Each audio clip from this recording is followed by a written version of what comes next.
Okay, so today is the deadline for PS 11A, where you tell us if you're working by yourself or with a partner. So be sure to do that because it's basically 5 free points. If you've already submitted and you changed your mind, it's possible to submit again if you need to do that. The next deadline will be on a week from today. So a week from today, we will not have a lecture. But at 5 p.m. that day, you need to have met with a TA, you and your partner if you have one, at the same time, to demonstrate that you've completed the first checkpoint, 5 things you're supposed to have working in the Asteroids game. There are appointments available Thursday, Friday, and then Monday, Tuesday, Wednesday. There are hundreds of slots available, but they're not enough if everyone waits until Wednesday at 4 p.m. So that's why we have appointments. So make your appointments and start getting checked off on that, and hopefully by Wednesday at 5 p.m. everyone will have credit for that. Okay? Any questions or problems about anything?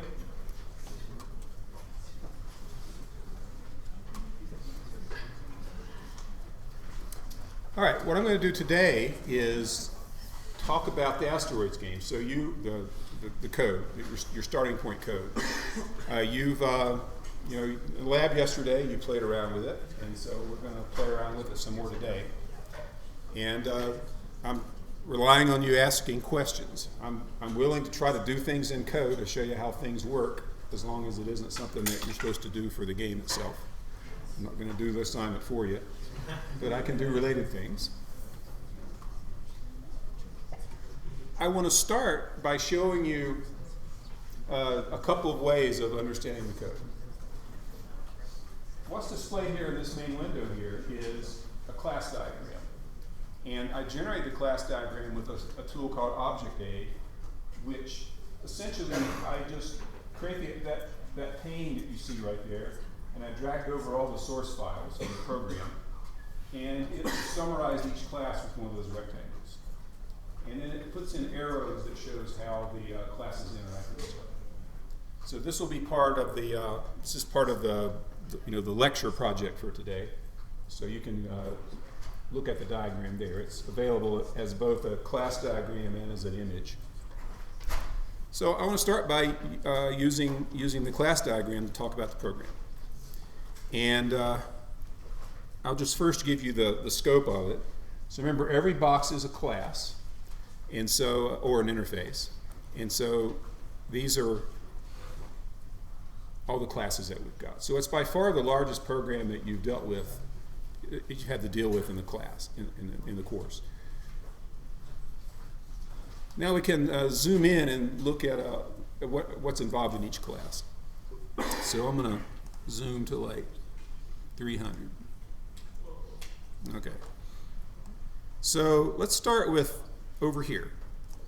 So this is the main class. So this class diagram, we see the name of the class, which is Asteroids. We see the package, asteroids.game. In between these two lines, we would see instance variables if there were any, but there aren't any in this class. And then we see a constructor called Asteroids. It's public. That green circle means it's public. We got a main method, which is public, and then choose version is a static method and it's private. That's what that red rectangle means. So that's just how the game starts. So that class is pretty easy to understand. Another class we have is the sound demo class. Now this class will let you, in fact I'll just run it now. It'll let you, it shows you how to play sounds. So there are 2 ways to play sounds. One is just by playing it once. There's some delay for some reason. Okay. And there's another way to play sound where you just repeat it on a loop. Okay, and I got it playing for a second or something. Okay. So you'll need to look at the actual class and see how the methods work and adapt that for use in your program. But it's there for you to use. All the clips, all the sound clips that are in the actual game are in the sounds package here. So you'll find all these wave files are the ones that you'll be playing. All right, so there's that. I'm going to skip over participant for now. There's a class called constants. So let me explain how your starting point came to be. What I did was implement the Asteroids game, and I just started deleting stuff. And what was left after I finished deleting stuff is your starting point. And one thing that I did when I wrote the Asteroids game, it's been a number of years now, is I defined constants as I did. So if you wonder, for example,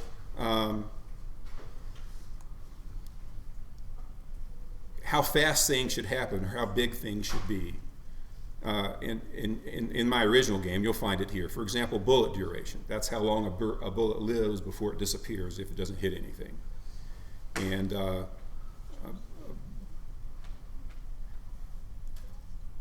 yeah, the bullet speed is how fast a bullet goes. Actually, I'm wondering about, I think bullet limit, you have to look at the comments. That may be the number of bullets you can have at any given time. But anyway, you can look through here and find and see the constants I've defined. You may not find everything that you want to find, but there are a lot of constants that you can and should use in that class. All right, here is one of the most important classes in the whole program, and that's the participant class.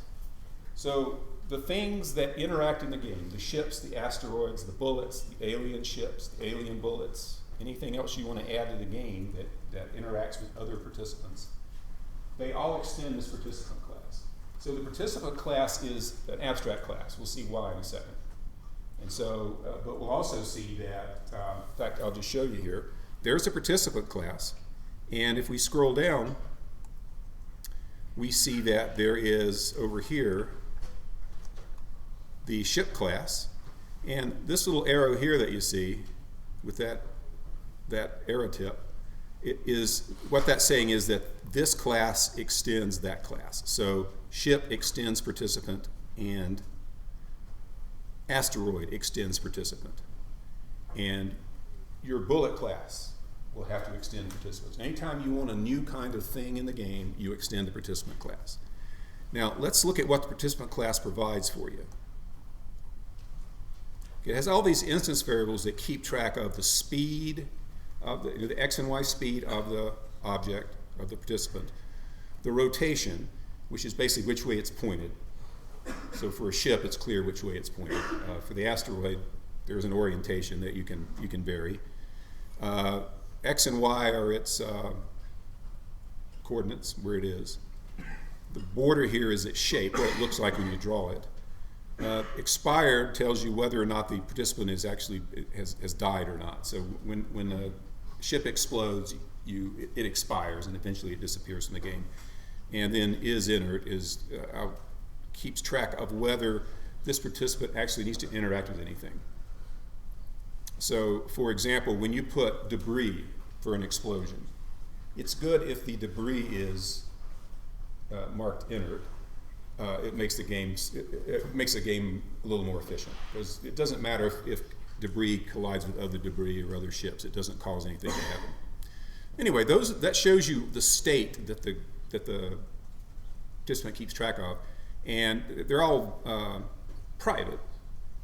And so these methods let you get at those things. So, for example, if you want to expire a participant, in other words, you want the participant to disappear from the game, you call the expire method, which is a static method, and you pass in a participant object to expire. If you want to make it inert, you call the set inert method. If you want to find out if it is inert, you call the is inert method, and so on. You can test whether you can expire something. You can, although that's a private method, you can test if it's expired. You can set the velocity, the direction, and so on. So there's all these things you can do, all these methods you can call. Some of them you'll need to call. Some of them the code that displays them needs to call. Now, the reason it's an abstract class is because there are two abstract methods: get outline and collided with. So when you create an object, a new participant, at a minimum, you have to define the getOutline method and the collidedWith method. So who could tell me what is the getOutline method for? Yeah? Drawing the shape. Okay, it's for drawing the shape. So there is an interface in Java called shape, and there are all kinds of classes that implement the interface. And so when you draw the outline of the ship, I think I used Path2D. So I drew a path. And when I drew, you might want to draw an ellipse for some reason, or you might want to draw a rectangle. There are all kinds of classes where you can describe the shape of things. The only thing, and this is a very important fine point, when you draw a shape for your participant, it needs to be closed. Okay? So it needs to have a non-zero area. And the reason is, if it doesn't have a non-zero area, or if it's not a closed curve of some kind, then the system will not be able to detect when it collides with something. Because collisions are detected when the areas overlap. So a common thing that students will do is use a point for the bullet. And the problem, that's fine, you can see the bullet flying, but it will never be able to collide with anything. So you have to make the point either a really small rectangle or a really small circle or something, so it has a non-zero area. It'll still look point-like, but at least it will interact with things. And then what about collidedWith? What's that do? Yeah? That allows all your shapes to interact with each other. Okay, so when two shapes fly along and collide, in other words, when they overlap, each participant's collidedWith method is called. And that method has to decide what to do about the collision. So if it does nothing, then the collision will have no effect. Otherwise, you can choose what to do when each of your participants collides with something, and you can do it based on what it collides with. So that's what you've. Those are the two methods you have to implement because it's an abstract class. Okay, so let me zoom back out for a second, show you where we are. So we've talked about these classes up here. And now I'm going to come down and talk about, let's do the ship class here.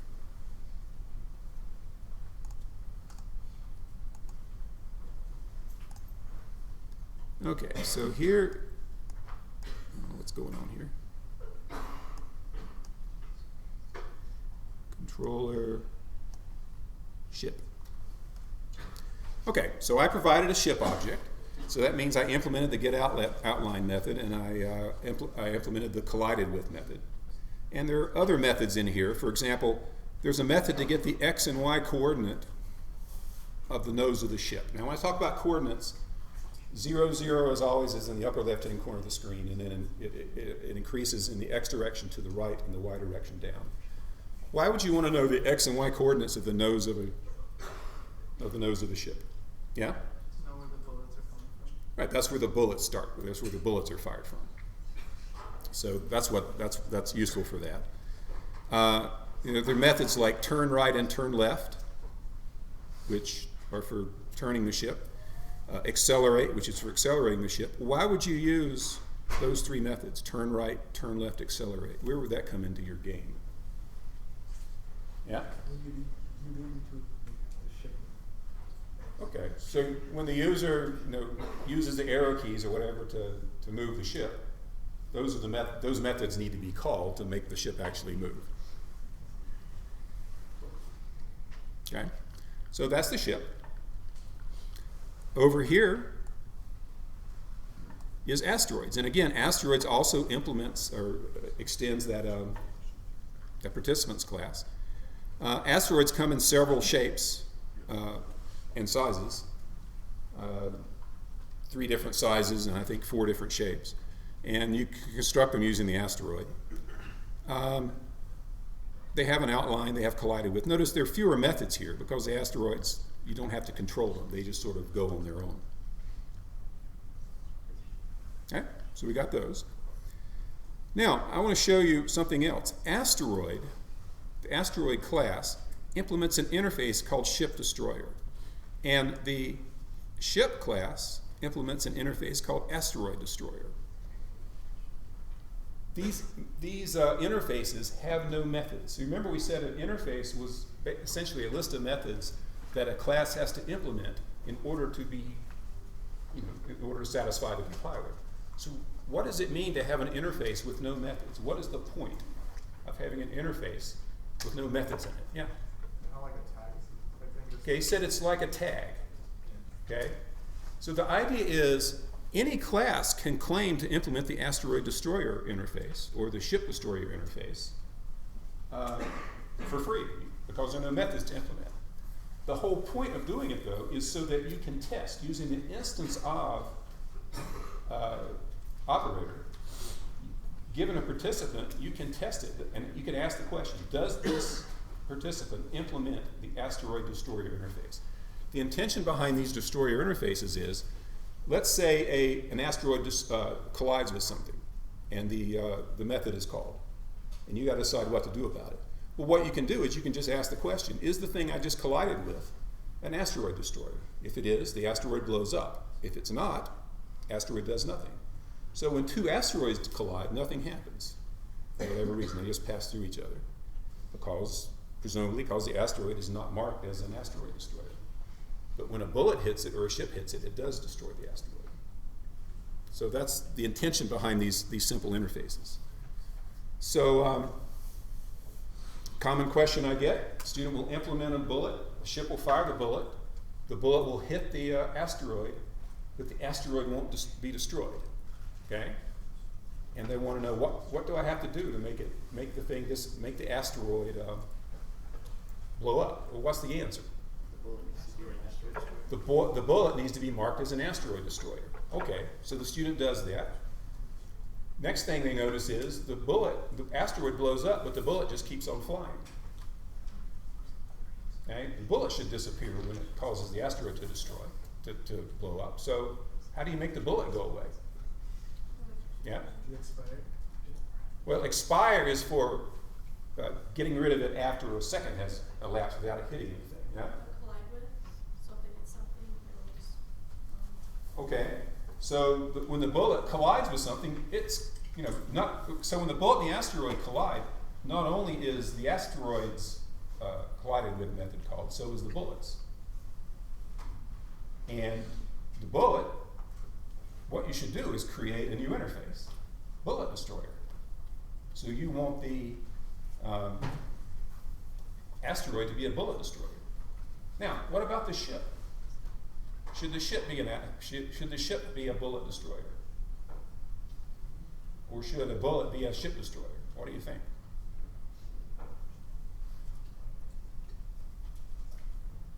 I think if you want your player to be able to shoot themselves. Right. It's sort of a game decision. Will you allow friendly fire to kill a ship? Now, yeah? It also might depend on if you want the alien ship to use the same bullets. Okay. So it might come down to, if alien ships and friendly ships are using the same bullets, then they'll be able to destroy both. You might even have different kinds of bullets for the alien ship and the other ship. One thing you'll see happen if you make it so that a bullet can destroy a ship, very often when you fire the bullet the first time, since you're firing it from the nose of the ship, they overlap at that instant and the ship blows up just when you fire. So it's probably a good idea that bullets don't destroy, at least the bullets fired by a ship don't destroy the ship. Yeah? Is there a way to put a delay on that with the participant timer? Countdown timer? Yeah, you can find a way to put a delay on it so that you just ignore the bullet in the first few milliseconds of its life. Question, yeah? So when the ship goes into an asteroid, the game immediately ends. Currently it does. Yeah, currently. Yeah. So if you wanted the ship to crash into an asteroid and then to see that asteroid blow into smaller pieces and then the game would be over, how would you add that delay? Okay, why don't you hold that question until later when we can, I'll take requests for things to try out. Okay, so we have these interfaces. So typically, A bullet will be an asteroid destroyer. A ship is an asteroid destroyer. An alien ship is an asteroid destroyer, and so on. So one of these classes can typically implement multiple interfaces of these marker interfaces. Okay, so this is the participant class. We've talked about that. I'm trying to find the controller class. The controller class is the other key one. So participant and controller are two really important classes. Controllers essentially controls what happens in the game. You know, it notices the start button has been pushed, and it updates things that are displayed, and it decides when the game is over. It decides when a ship, when a ship is destroyed, it decides whether to spawn a new one or not. So the methods in here are for that purpose. Add participant is an important one. If you create a participant object and you want to actually show up on the screen, all you have to do is pass it to add participant, and it becomes part of the game.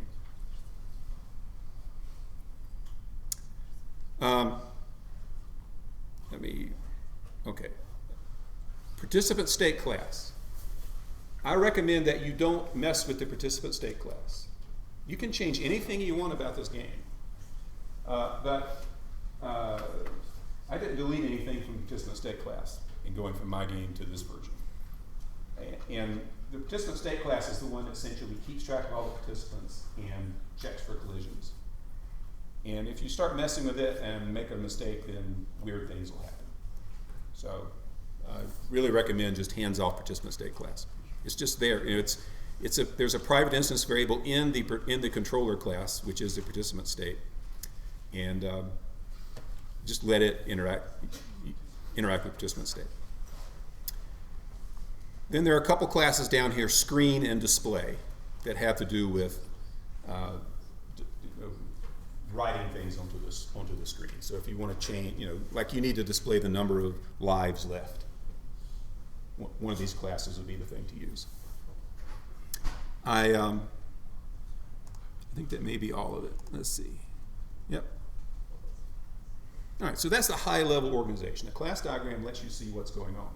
Now, one cool thing about it, though, is with this diagram, if we want to know what a method does, we can go to isInert and click on it, and it'll take us to the code for it. So that's another nice thing about the class diagram. So it's a way to get to understand what's going on with the code. Let me show you another way. If you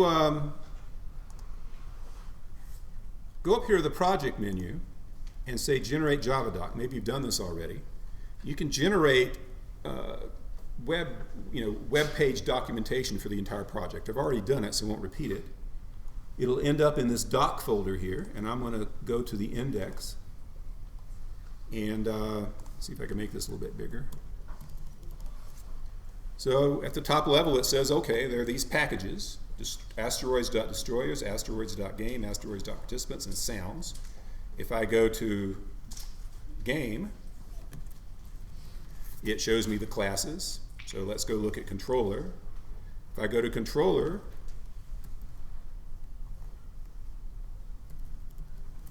it'll show me the instance variables, the constructor, the methods. If I want to find out what action performed does, I click on it and I get the documentation. So that's a good way to explore the documentation. And it shows you another reason to use JavaDoc in your programs, because if you use JavaDoc consistently, then you can, in one click, generate a whole bunch of documentation for your system. That's where when you look at Java API online, it was generated in the same way from the JavaDoc that's in the library code. Okay, so what I want to do now is try to make some changes to the game. Okay? Any suggestions? I might have a suggestion, but it's kind of a question. You were saying before, when we generate the shapes, we have to make sure that they're closed off. Right. So I know Java will let you fill your shapes. Are we allowed to do that in this game as well, or would that break it? Okay, ask two questions there. Oh, okay. So the first one was, yes, you got to make sure your shape's closed. And if you're creating an ellipse or a rectangle, it's automatically closed. It's just when you're drawing a path, you need to make sure it goes back to the starting point. And the second one was, can you fill it? Well, in the classical game, it was just vector graphics. So when you're doing the classical game, you shouldn't be filling, but in your extended extra credit version, sure. Some people go so far as to use color. I find that kind of against the spirit of the game. It was definitely black and white. It was simple vector graphics. So. Okay, what can we try out?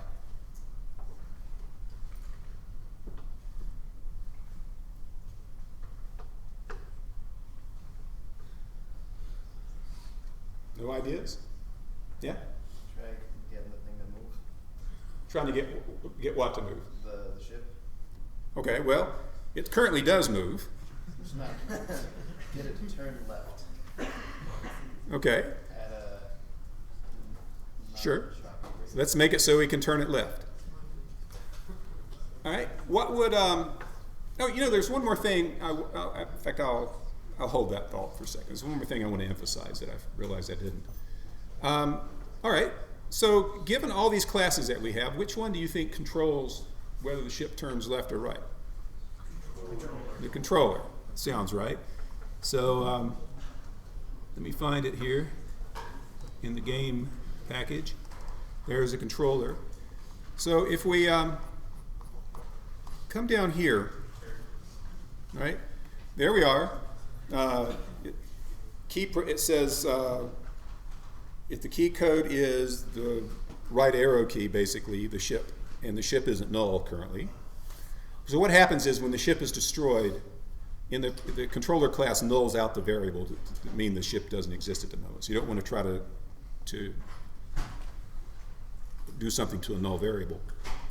So what would it take to make it so it will turn left? Yeah? Check if the key code is basically copy that. Check if the key code is the left arrow and then turn left. Okay, so we'll just hope that VK left is the left arrow. And we want to turn left.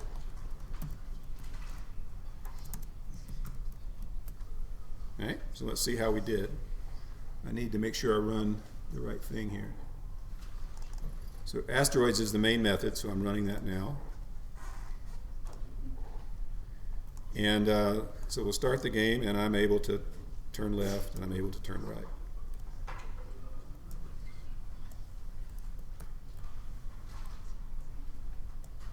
So it's trying to, okay, so that's easy. Now, notice that what I'm doing is I'm pushing down the button, and notice it turns a little bit, and then there's a delay, and then it starts turning a lot.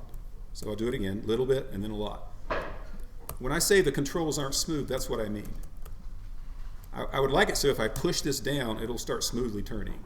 It doesn't turn a little bit and then pause and then start turning smoothly. So first of all, what is causing that problem? Yeah? As far as I understand, this is why I brought it up. It's the same sort of deal where if you're just in a text editor or a browser, if you're looking at your text in Eclipse and you hold down left, it'll go over one space, pause, and then go further. It's just like an operating Right. system input thing. It's just the keyboard hardware. So I'm gonna push the X key, and you see one appears, and then there's a slight pause, and then I get smooth. It's just the way the keyboard works. If you want something to happen smoothly in the game, you need to there is a signal that repeats over and over again. That's the thing I mentioned I want to tell you about. There is a thing called the refresh timer. So let me see if I can find where it gets set up. Okay, I set up a timer that goes off every 33 milliseconds. So about 33 times a second it goes off. And that, first of all, drives the animation. So every 33 milliseconds, the system, this timer goes off, and we redraw the screen. That's what creates the animation. And you can do anything else you want to do. So if you want something to happen smoothly, do it each time the timer goes off. Now, when the timer goes off, it calls the action perform method in here. So we'll go down to it, which I think I haven't found yet. Where is it? There it is. So action performed, it's looking at E here, and if button was clicked, the only button that clicked is the one to start the game. Otherwise, if it was the refresh timer that just caused this, look what we do. We call perform transition, which I can talk about later. We ask the P state to take care of moving the participants to reflect 1 frame's worth of motion, and then we refresh the screen. So if you want the turning to happen smoothly or the firing to happen smoothly, do it here. Now, can you see? It's one thing to say do it here, but you're still going to have to look at the keys, right? So let's find the. So this is where you notice the keys were pressed. So what I'm suggesting is the code that notices the keys are pressed is one thing. The code that actually decides to turn left, turn right, fire the bullet is another thing. That should happen as the heartbeat of the game goes on. So the idea is you need to, when each time the frame comes up, each time the refresh timer goes off, you need to know whether or not the left turn key is down right now. If it's down, you turn. If it's not, you don't turn. If the right key, if we're supposed to be doing a right turn right now, same thing, you turn. So the event handler keeps track of whether or not the turn key is down. The decision to turn ought to happen each frame. So that's a big hint. Now, I will get students that do this. Right? So they're in here, their key pressed event, they say, if I got a right turn, turn right. Else, if the left key is down, turn left. Else, if there's some other key is down, fire. Else, if another key is down, accelerate. And then they complain about something. Can you imagine what they would be complaining about, that their game isn't playing correctly? Yeah? You can't turn and accelerate at the same time. Right, they'll say, why can't I turn and accelerate at the same time? Or why does my bullet stop firing when I turn right? That's because you're only paying attention to the first thing that you see here. But another thing I warn you about, there are keyboard limitations. On a lot of keyboards, you can't simultaneously use, say, 3 arrow keys. You can only deal with 2 at a time. That's why you use WASD, because there you can use 4 key combinations. That's just typical hardware limitation. Okay, what else could we add to the game?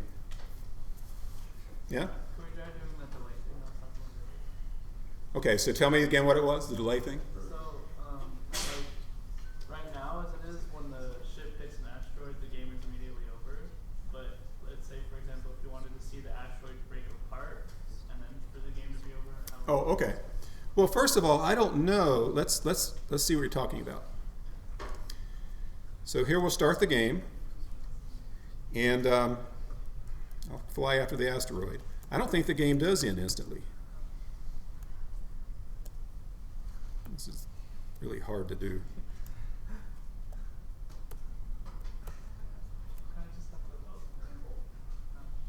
Okay, I guess it did end instantly. Okay. Let's see if we could have a little bit of delay between it hitting the asteroid and it saying ouch. Okay?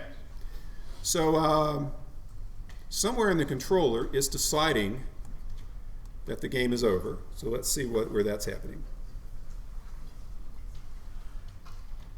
Probably there's a method in here that is called when the ship is destroyed. So right there we have it. If the ship is destroyed, we null out the ship, we display ouch, we decrement the lives, and then there's this scheduled transition thing. So let's try this. I'm going to get rid of the ouch. And I'm going to run the game again, and you'll see why in a second. So we'll run the thing. We will, I should really get someone up here to fly this for me. Okay, there's a delay, and then the game is over. Okay, so there is that feature. And I get questioned about this all the time. Typically, when some big event happens in the game, like the ship is destroyed and you got to spawn a new ship, or you've destroyed all the asteroids and you got to go to the next level, or the ship has been destroyed for the last time, you got to end the game. You don't want to immediately do that because it's kind of jarring. You want the ship to be destroyed and let that settle in, and then a couple seconds later, go to the next level. That's sort of what you're asking about. So this method, schedule transition, is for that. So end delay here is 2.5 seconds. So when you call schedule transition, what happens is that 2.5 seconds from now, a method, you're saying that 2.5 seconds from now, I want something to happen. So I'm going to show you how that works. So down here somewhere, perform transition. So this perform transition is called every 33 milliseconds. And what it does is it checks the transition time. So when you call that method up above, it figured out the time 2.5 seconds in the future and set transition time to that. And what we do is we check and see if the transition time has been reached. And if it has, we clear it by making it as large as possible. And then, if lives are less than or equal to 0, we display the final screen. So you can make this method more complicated. Typically, you call the method, you set a delay in the future. When the transition time is reached, you got to figure out what's supposed to happen. If there are no lives left, you end the game.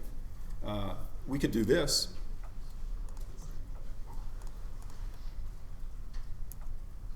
All right.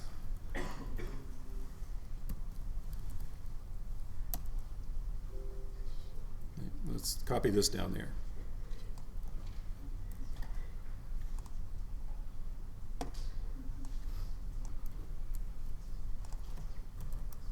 Okay, so actually I'll do this. No, never mind. Let's run it.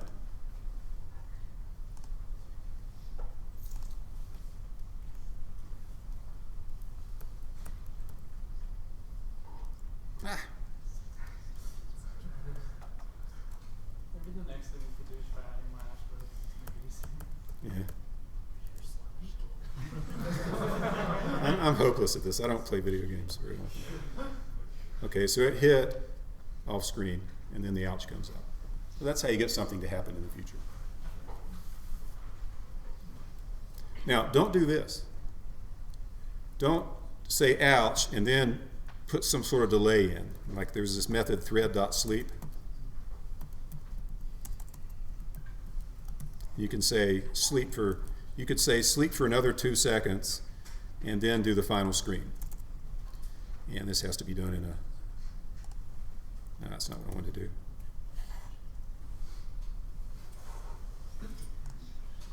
Okay. Why is that a bad idea? So thread.sleep just basically stops the program in its tracks for 2 seconds, and then it picks up again. So it's just a delay. Why is that a bad thing to do in an animation? Yeah? Because for those 2 seconds, the asteroid won't be blowing out, it will just be frozen. Yeah, for those 2 seconds, the game will freeze. So we can see that.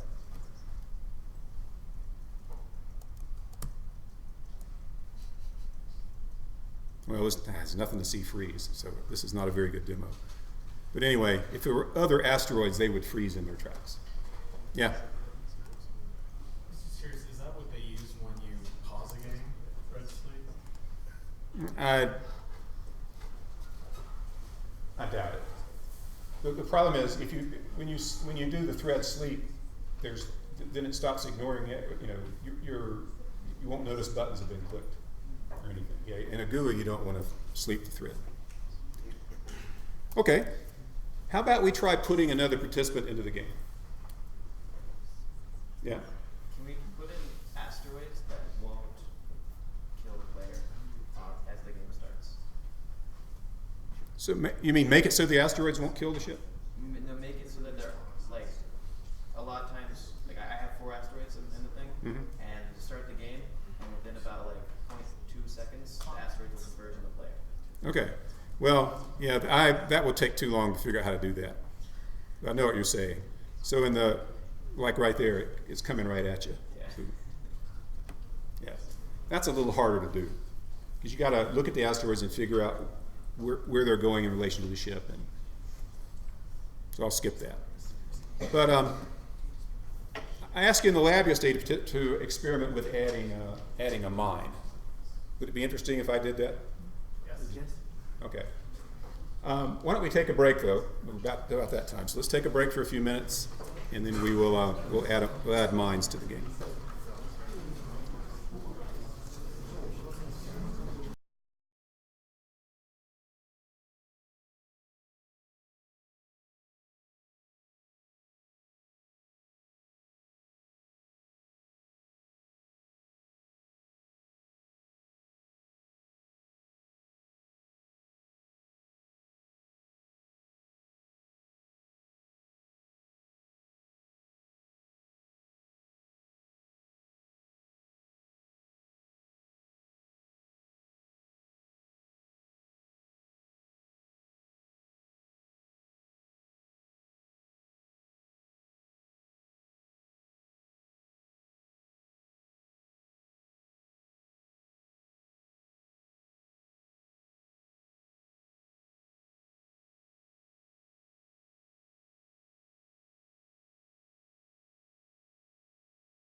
Okay, so help me out here.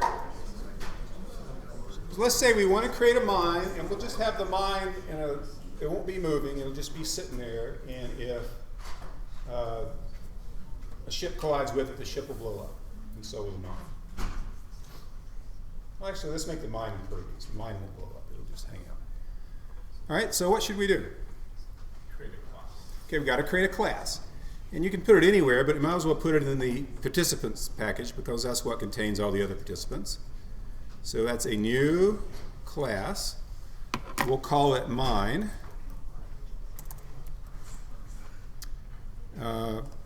Here it is. And what do we need to do about this class? Right, we have to make sure it extends participant. For some reason, I put that not in the participants package, so I need to do that. And now it's complaining because of those two abstract methods we have to implement. So there they are. We have to say what a mine looks like, how it's drawn, and we got to say what happens when something collides with it. So for the shape, I'm just going to make it a circle. So I'm just going to return, I just happen to know ellipse2d.double is a class, and you can give it like a, I don't know, let's say 50, 50 is the starting position, and then we'll make it be, I think that'll work.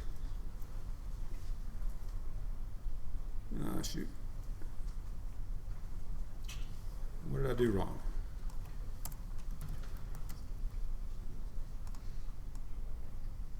I think in the lab you had us copy the ship. Yeah. Oh, there's the thing right there. Oh, I did this before class too.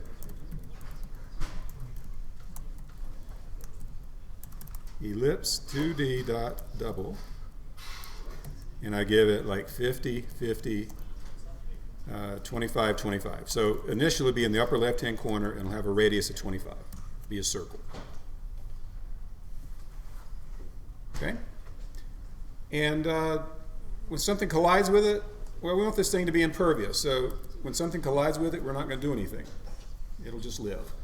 So let's run the game and see if we can, well, we'll run the game and see if we get a mine. We don't. So what did I do wrong? Yeah? We never added it to the game. So where's the right place to add a mine? Yeah, the controller would decide to add a mine. So let's go up here, action performed, somewhere there's the ship destroyed, initial screen. No, that's the initial screen. I want place ship. Maybe it is initial screen. Yeah, that's what places the ship. So how could we place a mine?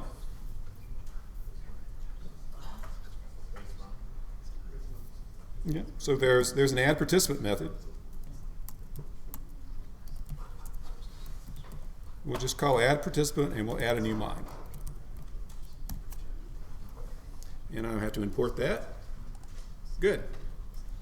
Okay, now when the game starts, there ought to be a mine. So we'll go here and hit start, and there's the mine. Okay. Now, rather than try to fly the ship into it, I'm going to try to fly an asteroid into it by restarting the game a bunch of times. I'm not having much luck. Shoot.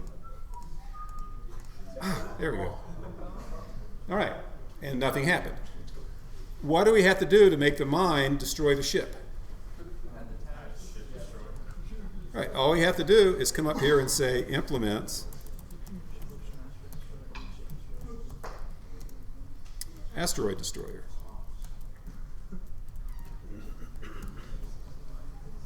Import that and run. Yeah. Sometimes I get lucky. Okay. There it gets destroyed. So it's that simple to add a new participant to the game. Now let's change something about the mine. What could we do?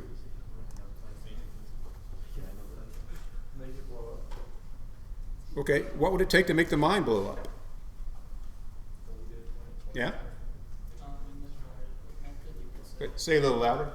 in the collided with method, you could make it so like if it's a ship destroyer, then the mine would blow up. Well, not if it's a. So what we would say is if P instance of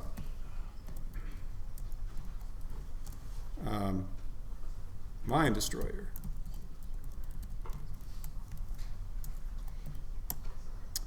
we would do P dot no.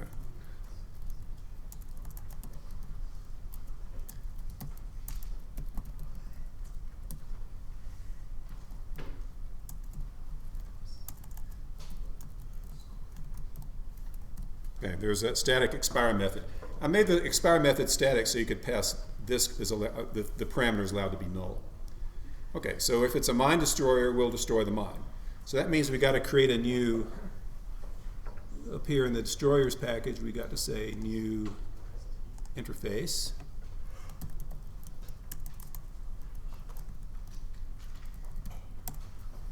Mine destroyer. There are no methods to put in there because we're just using it as a marker. And then back to this class, we need to import mine destroyer and see if that works now. Well, it's not going to work. What else do we have to do so when an asteroid collides with the mine, it blows up too?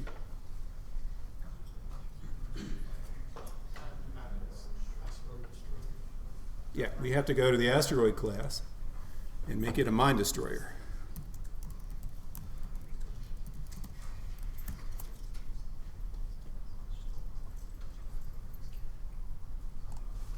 Now we should be able to run it.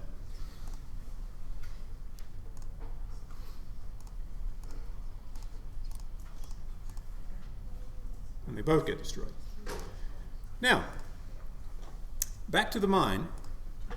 I would like to make it so that the mine actually lives for a second before it actually dies, for whatever reason. Okay, I just want to see if we can make the asteroid blow up right away, that the mine live for a second before it goes away. And the way you do that is, I have a class which I really haven't talked about yet, called a participant countdown timer. And that's another one I get a lot of questions about. So if you want something, a specific event to happen in the future to a participant, you create a new participant countdown timer, and it takes as parameters a participant, which is going to be this, and the number of milliseconds. So I'll make it 1,000. So 1,000 milliseconds from now, something is going to happen. So we import that. And there is a method we need to override to make this work. Let's see if I can find it in the documentation. It calls the countdown complete method. So public void countdown complete, and it takes as parameters a participant.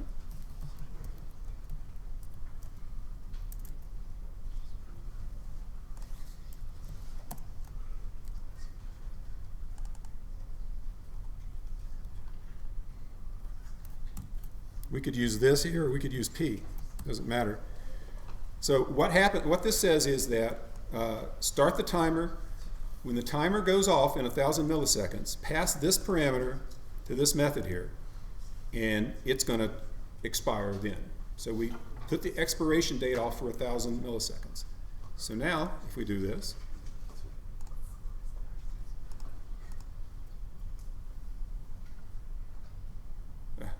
nothing happened. Okay, what did I do wrong?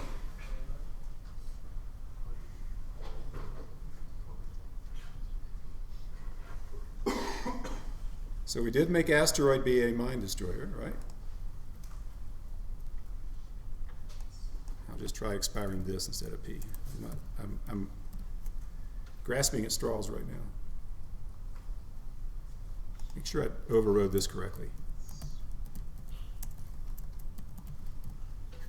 Ah, that's the problem.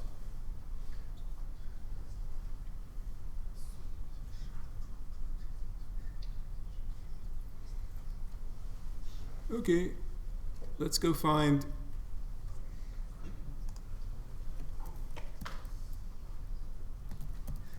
the method we're overriding.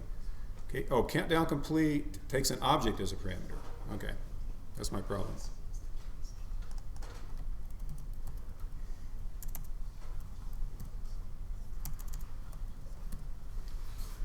My JK is sticking. So, so that was a good reason I put the override there. I made a mistake and didn't realize it until I claimed I had overridden it. So the problem was the original non-overridden method is being called.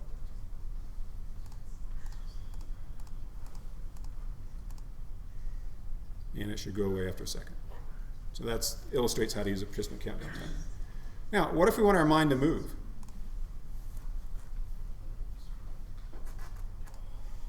How could we give it sort of a constant velocity in some direction? Yeah? Do you have to make a constructor for the mine class? We could have a constructor, then set the velocity there, or I could do it here. So I'm going to just do it here. I'm going to show you something that I've never told you about. Turns out you can do stuff like this. So we could declare the variable there and assign it here. So as far as add participant is concerned, this is the same as just passing new mine directly. But along the way to passing it as a parameter, it saves it into the variable m. And then I can say m dot set speed, and let's set it to 2. And let's try that out. So it should start moving in the 0 degree direction, which is to the right, at a constant velocity. So there it is. And if I did this right, yeah. Okay. But of course it didn't explode. What would it take to get the ship to explode when it hits the mine? Right, we need to come here and make this thing also a ship destroyer. And we'll let the mine live after it hits the ship, just because I don't want to go add that bit of code. So we'll run it. Yeah, this is completely hands-off. That too. So the ship goes away and the game ends. Now, could we make the mine so that it disappears? Let me find mine. So it disappears after some number of seconds.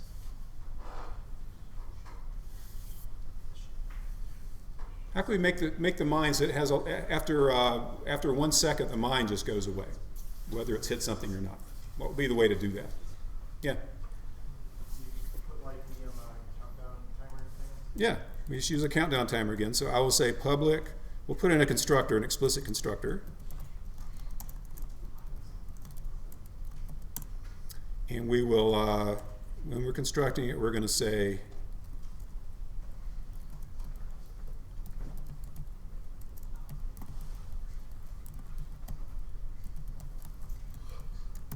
and we need to pass in this, and we got to pass in 1 second. And down here okay, so now we have a little problem. This method can be called because we've collided with something, and we're going to destroy the thing in the future, or it could be called simply because its time has gone away. So there's an optional parameter you can provide.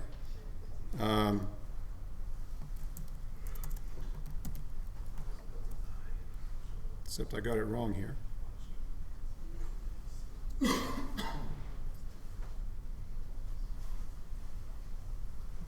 Maybe I'm remembering wrong. Let me find participant countdown timer. Okay. The payload comes in the middle. All right. So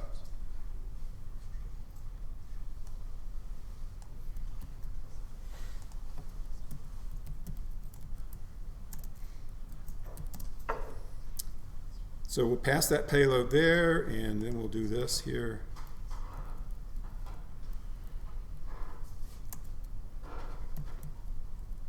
Actually, it doesn't matter.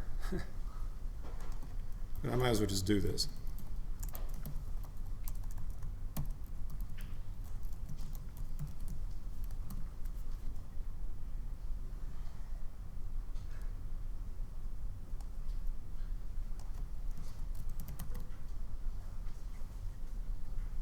Sorry about this. Object payload.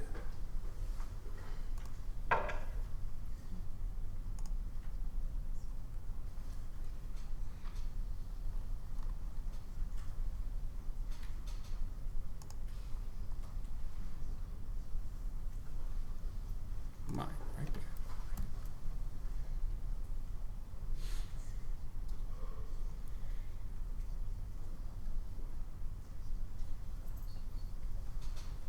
All right, I've blown this completely, so I will just take this out.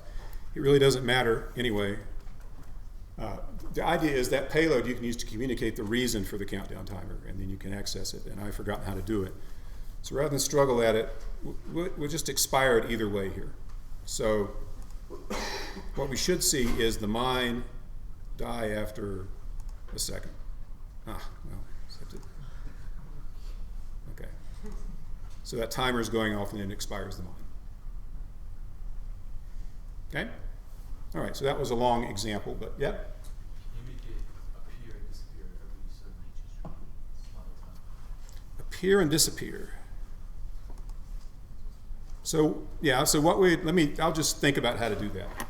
So to make the mine appear and disappear, we would have to have a countdown timer that adds it to the game, and then when it goes off, it removes it, it expires it, and then after they have the timer go off again and have it show back up.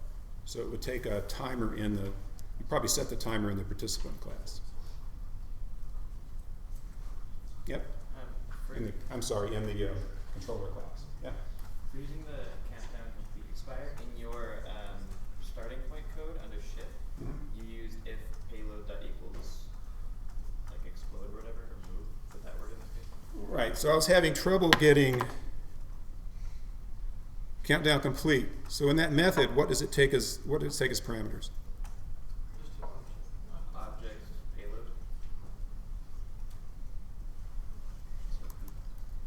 Like that? Yeah. Okay, that's the problem. So,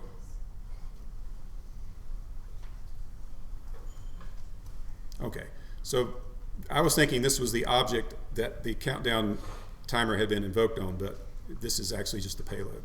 So if I did this, it's wrong language. I'm just going to print out the payload so you can see what's happening. And I'll make the console visible. So we start the game.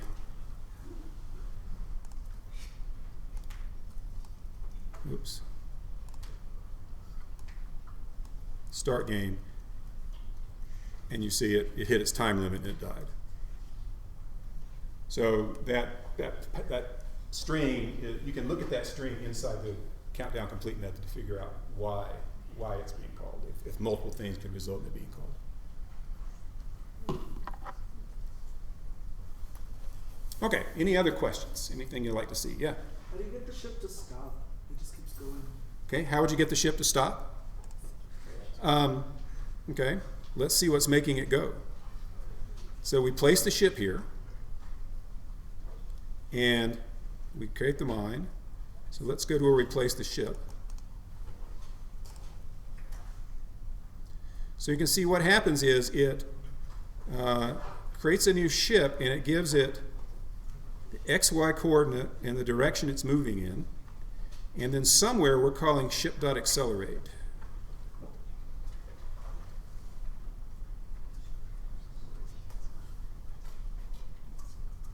But I can't remember. I didn't try that out before class. Let's see if I can find the accelerate method here. Oh, I bet it's in the ship class. Hold on.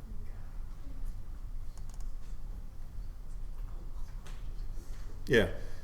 So what I do is I schedule an acceleration in 2 seconds. So in 2 seconds, I start accelerating. So let's go down to the countdown. Okay, and I accelerate it, and then I accelerate again in 200 milliseconds. So if I want to just give one burst of acceleration and then never speed up again, I just don't start the new timer when the first timer goes off.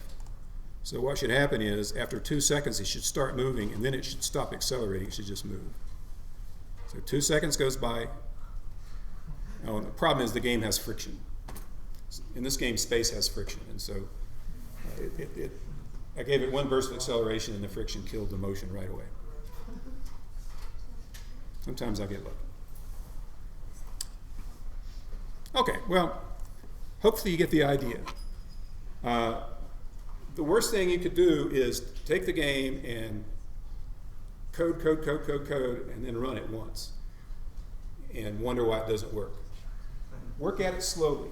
Add one thing at a time, get that to work. Get it to partially work, and gradually flesh it out. So one more thing I want to do today. And that show you the animations. You probably thought I'd forgotten this.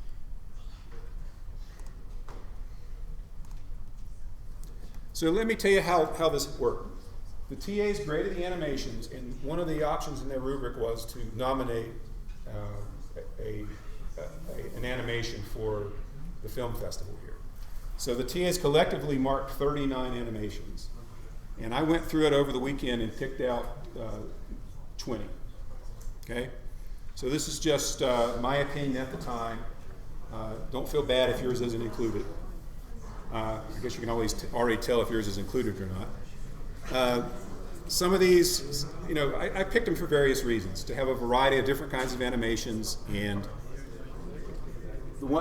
if they made me laugh, that sort of thing. So I'm going to make it dark so you can see what's going on. So this first one is by Skogan Larson,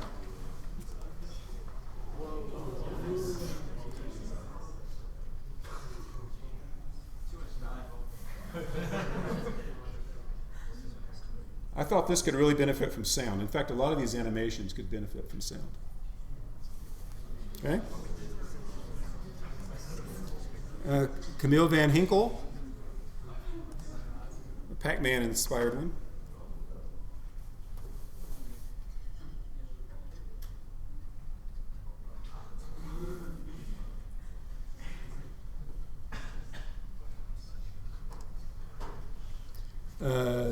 Nidhi Patel.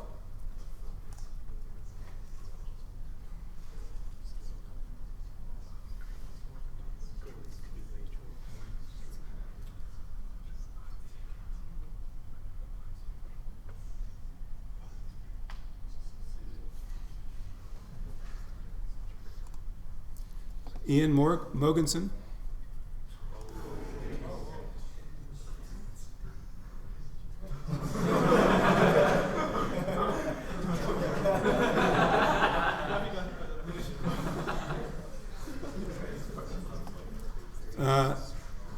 Anna Shaluka.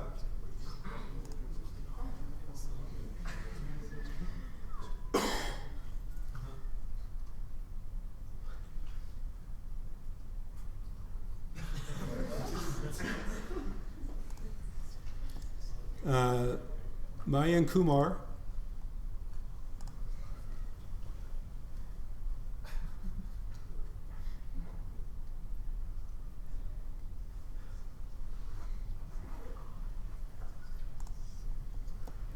Torin Wallengren.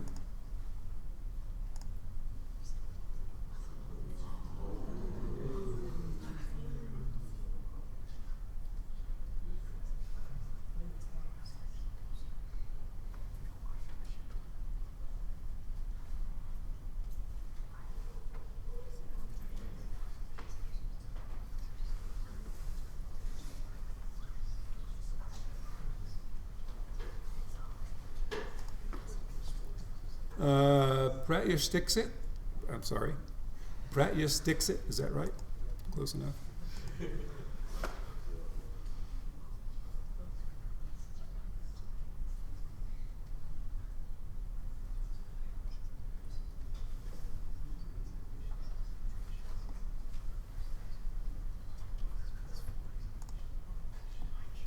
Isaac Getz.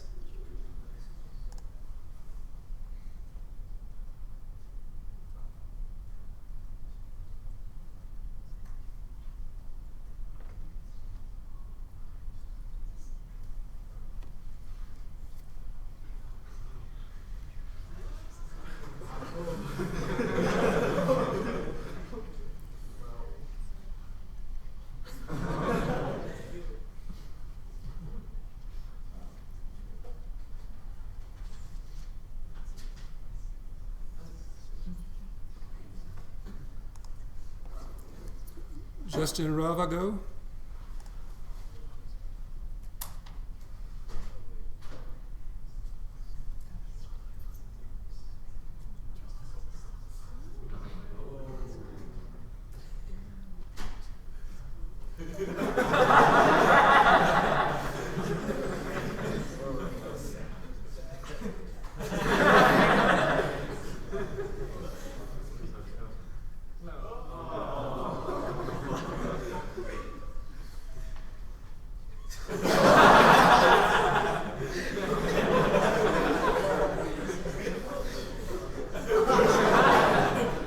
Going on in that one. Okay, this is Ian Vinson.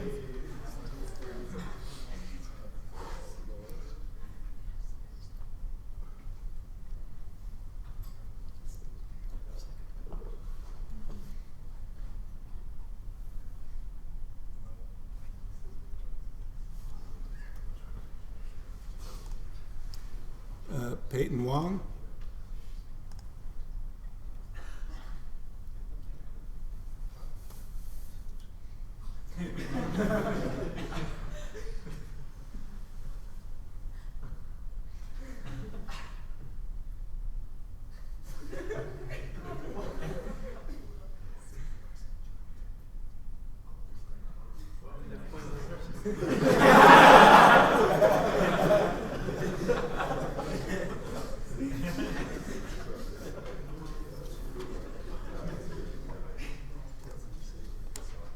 Kyle Greenison?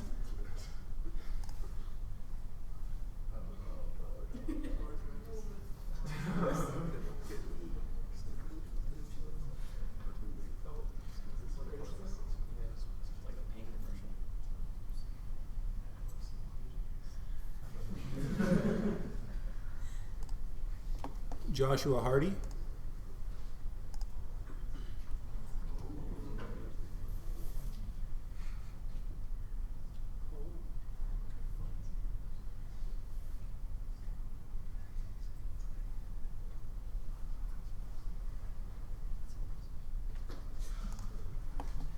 Ben Hatch? I believe I've played this a number of times. We've run it a number of times. I believe there's some randomness involved here because it lasts different amounts of time each time. I think the balloons may be floating at random.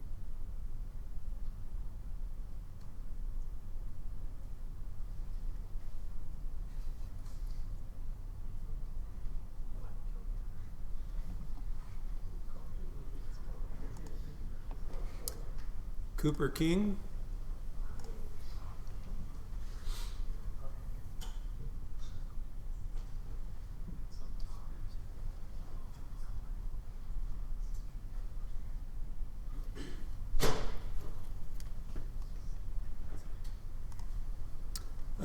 Joe Davies?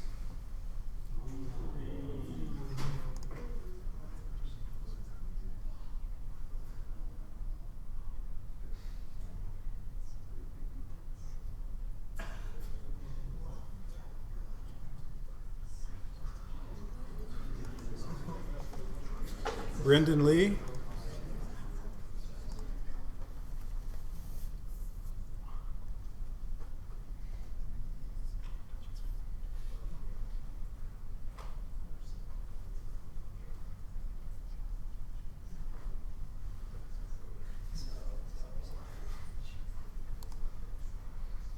This one is interactive. So I'm controlling it with the arrow keys.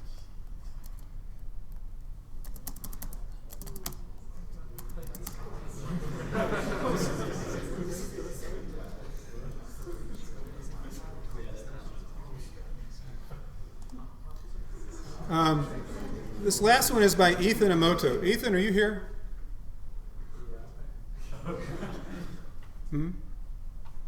I just wanted to ask how long it took.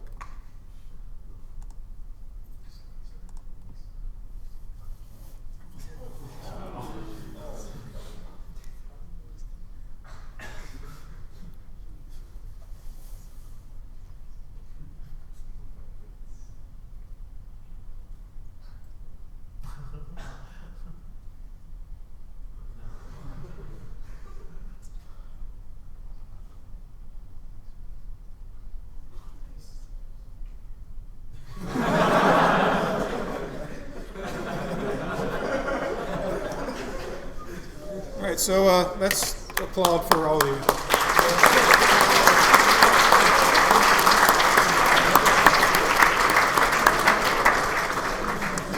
All right, see you next week.